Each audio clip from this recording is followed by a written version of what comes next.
What's up, YouTube? I want to talk on Jeremiah 29:11. And recently, life has been throwing like some serious curveballs, and I mean some really insane ones, and things that like basically you want to take control when like stuff hits the fan or you're like in search for something.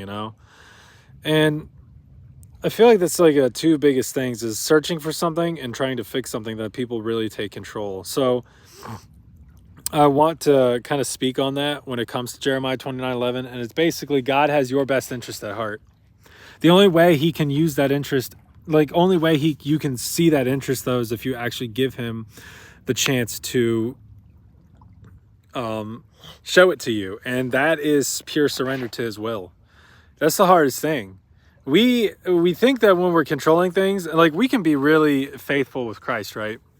And still control our lives and like basically put him on the back burner, be like, okay, well, this is what God would want me to do.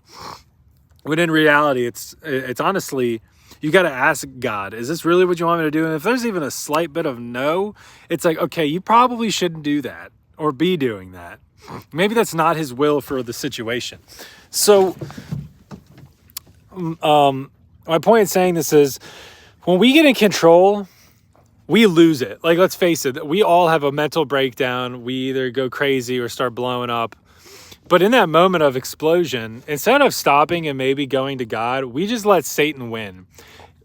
And so in the moment of actual full control, we think that we're getting places, but in reality, Satan is actually building a foothold in your life that will then eventually turn into a stronghold that will then ruin your life. And if you don't stop at the footholds that he has put in your life and rebuke them and like really, really get serious with God, it's just going to continue to happen.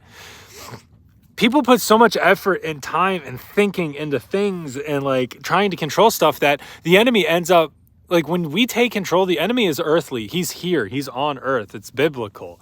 So when we take control and try to do things ourselves, the enemy is so simple right there, ready to just jump in. And we may not notice it, but once we come to wit's end with whatever we're trying to control and we lose our minds and then start blowing up, that's exactly what the enemy does. That's exactly what he wants to do. That's exactly what his plan was.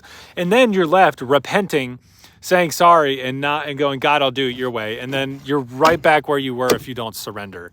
Jeremiah 29:11 proves that our surrender is going to work out in our favor and his best interest, our best interest is at heart. How, like, the dude knows this better than we do. Why would we not do it? So what my point is, ever since all of this miraculous stuff has happened, you got to let it go, man. You have to let it go. He will provide.